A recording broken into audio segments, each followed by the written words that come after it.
សម្រាប់ការដែលទទួលបានប្លង់នេះខ្ញុំអត់មានអស់ថ្លៃសេវាអីទេបាទពន្ធក៏ត្រូវបានលើកលែង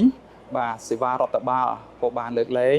បាទហើយក្រៅពីនោះក៏មានការស្វាគមន៍ការទទួលការផ្ដល់សេវាកម្មយ៉ាងល្អពីមន្ត្រីបាទដែលជាអ្នកសម្របសម្រួលតាំងពីដំណាក់កាលចាប់ផ្ដើមរហូតមកដល់ខ្ញុំ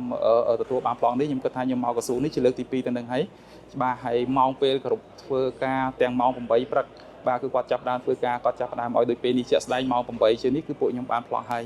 បាទអញ្ចឹងខ្ញុំគិតថានេះជារឿងមួយល្អមែនទែនហើយខ្ញុំមិនដែលសង្ឃឹមថាខ្ញុំទទួលបានប្លង់ក្នុងរូបភាពបែបហ្នឹងទេពីព្រោះអ្វីជាក់ស្ដែងផ្ទាល់តែម្ដងគឺខ្ញុំបានត្រៀម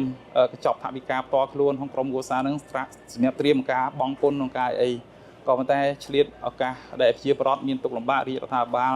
បាទក៏ដូចជាក្រសួងបានជួយសម្របសម្រួលធ្វើម៉េចឲ្យពួកខ្ញុំបានប្លង់ដោយមិនមានការចំណាយអ្វីទាំងអស់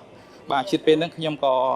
ចង់សូមអរគុណទៅដល់រាជរដ្ឋាភិបាលបាទជាពិសេសសម្ដេចនាយករដ្ឋមន្ត្រីក៏ដូចជាអាយដាមរដ្ឋមន្ត្រីក្រសួងដែនដីនគររូបនីយកម្មដែលបានសម្របសម្រួលក្នុងការផ្ដល់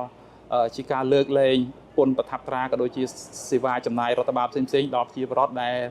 បានទិញផ្ទះនៅបរិយាលេងបាត្រាហើយមានការរងគ្រោះបាទហើយអញ្ចឹងខ្ញុំសូមអរគុណដល់រាជរដ្ឋាភិបាលក៏ដូចក្រសួងម្ដងទៀតហើយក៏អរគុណដល់បុគ្គលិកនៅ